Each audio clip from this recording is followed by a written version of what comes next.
जीवनी शक्ति कैसे जगाएं? पाठ 3 कैलोरी सिद्धांत, एक भ्रम। आधुनिक चिकित्सा विज्ञान के अनुसार भोजन शरीर का निर्माण भी करता है तथा शक्ति भी देता है। अपनी इसी धारणा के आधार पर चिकित्सकों ने भोजन के कैलोरी सिद्धांत को बनाया है।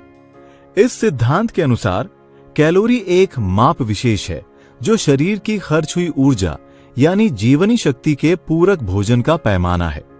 जब हम कोई कार्य करते हैं जैसे भागदौड़, साइकिल चलाना, खेत जोतना, मिट्टी खोदना आदि, तो उसमें हमारी ऊर्जा खर्च होती है। कैलोरी सिद्धांत में श्रम विशेष के हिसाब से ऊर्जा की माप है। जैसे मिट्टी की खुदाई करने में एक मजदूर की जितनी कैलोरी ऊर्जा खर्च होती है, उस हिसाब से भोजन की माप है कि इतनी खर्च हुई ऊर्जा के लिए इतना भोजन लेना है। यही भोजन का कैलोरी सिद्धांत है। इस सिद्धांत में चूंकि भोजन से जीवनी शक्ति की पूर्ति मानी जाती है, इसलिए यह सिद्धांत ही सारहीन है। एक व्यक्ति सवेरे से शाम तक पैदल चलता है या साइकिल चलाता है तो वो थक जाता है और उसे कमजोरी आ जाती है। उसकी पर्याप्त ऊर्जा खर्च हो चुकी होती है। यदि उसे खर्च हुई कैलोरी के ऊर्जा का भोजन करा दें तो क्या वो फिर उतना ही चल सकेगा? कभी नहीं। सवेरे से शाम तक काम करने से एक तो उसकी जीवनी शक्ति या ऊर्जा कम हो गई, ऊपर से भोजन किया तो शेष ऊर्जा उसे पचाने में लग जाएगी और उसे पहले से भी अधिक शिथिलता आ जाएगी। हां, यदि उस व्यक्ति को सुला दिया जाए तो कुछ भी न खाकर केवल 5-6 घंटे सोने के बाद वो पुनः उतनी ही जीवनी शक्ति या ऊर्जा प्राप्त कर लेगा जितनी की पहले थी। वो व्यक्ति फिर उतनी ही दूर चल सकेगा जितना कि पहले चला था। 2. कुछ आलुओं का भोजन करने वाला मजदूर उसके द्वारा प्राप्त कुछ कैलोरियों से कैसे 1 टन मिट्टी 5 फीट की ऊंचाई तक फेंक पाता है? जापान का एक सिपाही केवल मुट्ठी भर चावल खाकर अपनी पीठ पर काफी बोझा लादकर प्रतिदिन कैसे रूट मार्च कर पाता है? दोनों ही अवस्थाओं में उनकी जीवनी शक्ति का स्थायी नुकसान नहीं होता और न ही वजन घटता है। 3. जंगलों में जानवरों को पकड़ने वाला मजदूर कुछ मांस के टुकड़ों का भोजन करके अपने से अधिक ताकतवर जंगली जानवरों को पकड़ने में कैसे समर्थ होता है? मांस के टुकड़ों से प्राप्त ऊर्जा उसके द्वारा व्यय की गई गतिज ऊर्जा यानी काइनेटिक एनर्जी से या जंगली जानवरों की शक्ति से काफी कम है। 4. जब रात का पूरा भोजन कर हम सो जाते हैं, प्रातः काल शौच इत्यादि से निवृत्त होकर 8-9 बज जाता है।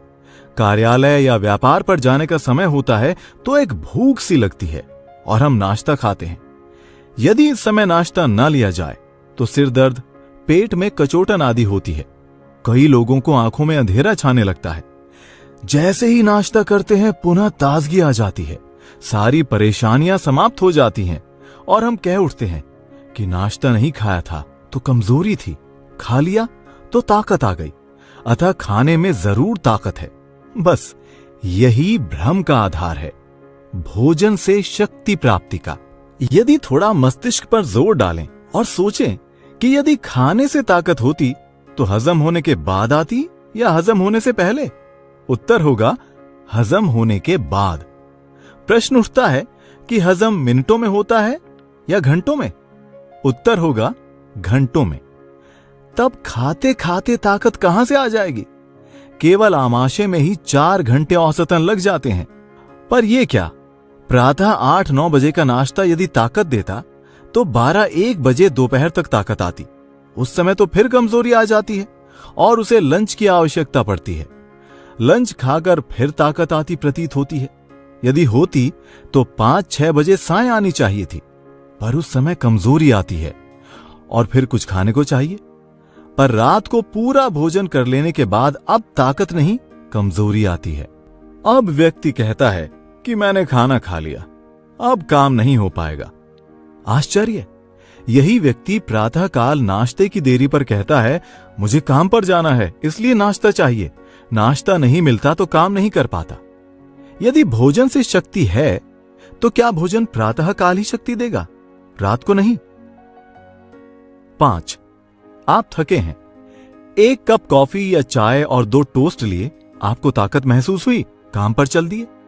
रुकिए, सोचिए, क्या कॉफी और टोस्ट हजम हो गया? 1 घंटे के बाद उल्टी कर दें तो क्या पाएंगे कि सब वैसे का वैसा ही बाहर आ गया? हजम तो हुआ ही नहीं, फिर ताकत कैसे दे सकता है? 6. पशुओं पर इस सिद्धांत की सार्थकता पूरी तरह से झूठ सिद्ध होती है। ए. दूध देने वाले पशु जैसे गाय, भैंस आदि दिन भर शारीरिक कार्य करते हैं, परंतु अपने शरीर के भार के अनुपात में काफी कम मात्रा में चारा खाते हैं, जिसमें लगभग 0 कैलोरी है। अब प्रश्न उठता है कि इस अतिरिक्त कार्य के लिए ऊर्जा कहां से प्राप्त हुई? गाय भैंस ने 15 लीटर तक दूध का उत्पादन भी किया, जिसमें चिकित्सा विज्ञान के अनुसार हजारों कैलोरी ऊर्जा है, तो फिर यह कैसे प्राप्त हुई? निस्संदेह चारे से प्राप्त नहीं हो सकती। सत्य तो यह है कि न तो घास में शक्ति है और न दूध में। दोनों शरीर के निर्माण के तत्व हैं। गाय ने जिस शक्ति से शारीरिक श्रम किया, वो ऊर्जा नींद में प्राप्त हुई थी। बी. पक्षियों में यदि मुर्गी द्वारा दिन भर दाना चुगने के पश्चात अंडों की संख्या से तुलना की जाए तो गणित ठीक नहीं बैठता। आश्चर्य तो यह है कि उनका दाना नियंत्रित कर देने पर अंडों की संख्या बढ़ जाती है। 7. अपने शरीर के अंदर के विभिन्न अंगों जैसे हृदय, यकृत, गुर्दों तथा मस्तिष्क के संचालन में ऊर्जा की आवश्यकता होती है। सारे अंग मिलकर पाचन सहित शरीर के अन्य कार्य संचालित करते हैं। यदि इनको संचालन करने की शक्ति भोजन के पाचन से प्राप्त होती है तो थर्मोडायनेमिक्स के नियमानुसार यह असंभव है। यह तो वैसी ही बात होगी जैसे एक इंजन से अल्टरनेटर चलाकर विद्युत पैदा की जाए और उसी विद्युत से एक मोटर चलाई जाए। अब इंजन हटाकर इसी मोटर से अल्टरनेटर चला दिया जाए। क्या अल्टरनेटर एवं इंजन निरंतर चल सकते हैं? अतः शरीर में भोजन ताकत दे ही नहीं सकता। सारे अंगों को ऊर्जा देने के लिए ऊर्जा का स्रोत गहरी नींद है। 8. आयुर्वेद के अनुसार जीवनी शक्ति का पहला काम है भोजन को पचाना और दूसरा काम है सफाई करना। आहारम पचति शिखी दोषान आहार वर्जिता। रात का खाना जब सुबह तक हजम हो जाता है तो जीवनी शक्ति सफाई के कार्य में लग जाती है। मल मूत्र विसर्जन के बाद अंदर बचे हुए महीन अवयव जैसे अम्ल, वात, पित्त, कफ आदि जलाए जाते हैं। प्रातः काल नाश्ते की देरी में अनुभव हो रहा तनाव आदि नाश्ता न करने का नहीं था, बल्कि जीवनी शक्ति द्वारा मल के उभाड़ एवं उसके जलाने का था। ये जलाने का कार्य भी आमाशय में नहीं बल्कि बड़ी आंत में था। यदि आमाशय में होता तो जलन रात को 1 बजे से होती रहती, क्योंकि रात को 8-9 बजे का खाया खाना रात 1 बजे तक आमाशय से आगे चला जाता है, अर्थात आमाशय खाली हो जाता है। जबकि जलन प्रातः शौच स्नान के बाद नाश्ते के समय मचती है। इसका अर्थ स्पष्ट है कि जलन बड़ी आंत में थी, क्योंकि बड़ी आंत इस समय खाली हुई है। यदि इस समय आमाशय में नाश्ता न डालकर सफाई के कार्य में बाधा रोकें और 1.5 पाव पानी एनिमा से बड़ी आंत में डाल लें, 5-10 मिनट पानी रोककर शौच होने दें, तो देखेंगे कि अंदर अम्ल, वायु, पित्त, कफ आदि का विसर्जन होगा और दिव्य स्फूर्ति की अनुभूति भी होगी। प्रातः नाश्ता लेने से सफाई कार्य रुक जाता है और जीवनी शक्ति आमाशय में पाचन कार्य में लग जाती है और झूठा आभास होता है कि भोजन ने शक्ति दी। 9. शास्त्रों के अनुसार भी भोजन से शक्ति नहीं है। जो आहार हम ग्रहण करते हैं उसका सबसे भारी या स्थूल भाग विष्ठा बन जाता है, मध्यम से मांस और सूक्ष्मतम से मन का निर्माण होता है। अन्नमशितम त्रेधा विधीयते तस्य यह स्थविष्ठो धातुस्तत्पुरीशम भवति यो मध्यम स्तन मांसम यो निष्ठ स्तन मनः। छांदोग्य उपनिषद 6:5-1। हम जो भोजन करते हैं उसके सूक्ष्म अंश से हमारा मन कैसे बनता है, इसका उल्लेख करते हुए छांदोग्य उपनिषद में कहा गया है कि जैसे दही बिलोने पर सूक्ष्मतम अंश ऊपर आ जाता है और मक्खन का रूप धारण कर लेता है, उसी प्रकार जो भोजन किया जाता है उसका सूक्ष्मतम भाग ऊपर उठकर मन का रूप ग्रहण कर लेता है। यथा दधना सौम्य मध्यमानस्य योनिमा सा ऊर्ध्वः समुदीयति तत्स्पिर्भर्वति एवमेव खलु अन्नश्यास्य मानस्य योनिमा स ऊर्ध्वः समुदीयति तन्मनो भवति। 6:6:1-2। इस प्रकार शक्ति का संबंध भोजन से यहां भी नहीं माना गया है। मांस और मन बनने अर्थात शरीर पोषण के बाद जो मल बनता है उसका प्रतिदिन निष्कासन होते रहना चाहिए। 10. यदि भोजन से जीवनी शक्ति भी प्राप्त होती तो यह भी संभव हो सकता था कि अच्छे से अच्छे पौष्टिक पदार्थ खाकर हम स्वस्थ और निरोग बने रहते और जीवनी शक्ति का लगातार प्रवाह होता रहता, लेकिन ऐसा नहीं होता। विश्व में शायद ही ऐसा कोई व्यक्ति हो जो शक्ति के लिए पौष्टिक भोजन करके स्वस्थ हो पाए। 11.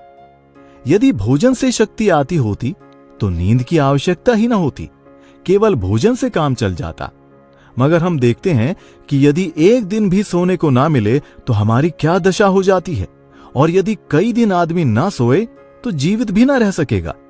भोजन जो अपने पचाने में खुद जीवनी शक्ति खर्च करता है वो उसे शक्ति देगा कैसे। 12. संसार में कोई भी वस्तु ऐसी नहीं है जो जिससे बनती हो उसी से चलती भी हो। उदाहरण के लिए इंजन लोहे से बनता है और भाप, डीजल या पेट्रोल आदि से चलता है, तो क्या शरीर ही ऐसा है जो भोजन से ही बने और उसी से चले। अतः भोजन का उद्देश्य केवल शरीर निर्माण और पोषण है, शरीर को चलाना कदापि नहीं। 13. यदि भोजन से जीवनी शक्ति मिल सकती तो व्यक्ति 4-4 घंटे बाद भोजन लेकर अपनी कार्य क्षमता को पूरी करता रहता, क्योंकि 4 घंटे बाद आमाशय खाली हो जाता है। अतः तब होना तो ये चाहिए कि व्यक्ति लगातार कार्य करता रहे और थकावट का अनुभव भी ना हो, लेकिन क्या ऐसा संभव है। राह चलते चलते राही जब थक जाता है तो वो ये कभी नहीं कहता कि थोड़ा खा लें तब चलेंगे। वो यही कहता है कि पेड़ के नीचे बैठकर थोड़ा सो लें ताकि शक्ति आ जाए। जीवनी शक्ति का स्रोत गहरी नींद। गहरी नींद में मैं और मेरा का विलय होता है, और जैसे ही मैं का विलय होता है वैसे ही आत्मा से संस्पर्श हो जाता है। आत्मा अनंत शक्ति का भंडार है, अतः हम शक्ति से भर जाते हैं। अंदर की शक्ति का उभार गहरी नींद में ही होता है। जैसे बिजली से बैटरी चार्ज होती है, वैसे ही गहरी नींद में प्राणधारियों की चार्जिंग होती है। Doctor George clack, doctor Percival Lowell एवं डॉक्टर हार्वर्ड कैरिंगटन के अनुसार जिस समय चेतना विश्राम की अवस्था में हो उस समय निद्रा जीव की वो शारीरिक स्थिति है जिसमें नाड़ी तंत्र बिना बाह्य सामग्री की सहायता से पुनः चार्ज हो जाता है। निद्रा के द्वारा ही मनुष्य की नाड़ी प्रणाली में सक्रियता तथा ऊर्जा का पुनः संचयन होता है, जो कि उसने जागृत अवस्था में शारीरिक व मानसिक श्रम द्वारा खर्च की थी और जितनी उसको आगे होने वाले श्रम के लिए आवश्यक है। सोते समय मरम्मत का कार्य भी तेजी से होता है। चार्जिंग एवं मरम्मत दोनों काम गहरी नींद में ही होते हैं, जो कि स्वप्नावस्था के बाद आती है। गहरी नींद में चेतना काम करना बंद कर देती है, क्योंकि उस समय मनुष्य के अहंकार का विलय होता है। तभी चेतना अपने अंदर स्थित आत्मा से संपर्क करती है एवं शरीर में ऊर्जा का संचार होता है। ध्यान में भी इसकी अनुभूति होती है। चार्ट 1 में प्रातःकाल ऊर्जा का स्तर अ पर है। रात आने तक ये ब तक कम होती जाती है। स्वप्नावस्था में ये थोड़ी ब से स तक चार्ज होती है, परंतु स से द तक पूरी चार्जिंग गहरी नींद में होती है। चार्ट 2 में नींद एवं ध्यान में चार्जिंग के अंतर को समझाया गया है। यदि ध्यान अच्छा लगा है तो काफी कम समय में ही शरीर की चार्जिंग हो जाती है। भोजन के बाद विश्राम। समाज में ये गलत धारणा फैली हुई है कि भोजन कार्य करने से पचता है। जो जीवनी शक्ति कार्य करने में सहायक होती है वही भोजन को पचाती है। जब हम खाकर काम करेंगे तो जीवनी शक्ति के लिए 2 काम हो गए, भोजन पचाना और कार्य करना। दोनों काम एक साथ ठीक ढंग से नहीं होंगे। आमाशय में भोजन पहुंचते ही जीवनी शक्ति उसे पचाने में लग जाती है। यदि उस समय हम बाहरी कार्य करते रहेंगे तो जीवनी शक्ति के पाचन के कार्य में बाधा डालना ही होगा। यदि उस समय सारे बाहरी कार्य रोक दिए जाएं और हम सो जाएं, तो जीवनी शक्ति भोजन को ठीक ढंग से पचा सकेगी। भगवान राम जब महर्षि विश्वामित्र के साथ यज्ञ रक्षा के लिए गए तो उन्होंने भोजन के बाद विश्राम ही किया। ऋषय संग रघुवंश मणि करि भोजनु विश्राम, बालकांड 217। वन में भी भगवान ने कंद मूल फल का भोजन करने के बाद विश्राम ही किया। सिय सुमंत्र भ्राता सहित कंद मूल फल खाई, शयन कीन रघुवंश मणि पाय पलोटत भाई। अयोध्या कांड 89। अर्थात भोजन विश्राम करने पर ही पचता है। पहलवान भी हमेशा श्रम के बाद ही खाता है। वो पहले दंड बैठक तथा व्यायाम आदि करता है और बाद में खाता है। वो कुश्ती लड़ने के पहले खाकर नहीं जाता। वो जानता है कि खाकर लड़ूंगा तो हार जाऊंगा, क्योंकि खाना खाते ही ताकत घट जाती है। आयुर्वेद का मत है कि भोजन के बाद मेहनत करने वाले के पीछे मृत्यु दौड़ती है। भुक्त्वा राजवदासीत या वदन्नम भोगता, न धावन न प्लवन एति मृत्युर्धारवती धावतः। अर्थात भोजन करके राजा की भांति लेट जाना चाहिए। भोजन के बाद दौड़ना या तैरना नहीं चाहिए। जो ऐसा करता है मृत्यु उसके पीछे पीछे दौड़ती है। भोजन से जीवनी शक्ति नहीं मिलती। बच्चा जन्म लेने पर बिना कुछ खाए ही अनेक प्रकार की चेष्टाएं करने लगता है। वो रोता है और मल मूत्र का भी त्याग करता है। साधारणतया माता के स्तन में भी 2 दिनों के बाद ही दूध आता है। तब तक बच्चा बिना कुछ ग्रहण किए अपने क्रियाकलाप जारी रखता है। इस बीच जब वो काफी श्रम कर लेता है तब उसे मां का दूध पीने को मिलता है। इससे प्रकृति का ये इशारा भी स्पष्ट है कि पहले श्रम किया जाए और भोजन उसके बाद लिया जाए। भारत का किसान क्वार कार्तिक यानी सितंबर अक्टूबर के महीने में सवेरे 3-4 बजे हल लेकर चला जाता था। सवेरे के 7 बजे तक वो 2-3 बीघा खेत जोत लेता था। तब घर आकर कुछ कलेवा करता था। पुनः 8-9 बजे खेत जाकर 1 बजे तक काम करता था।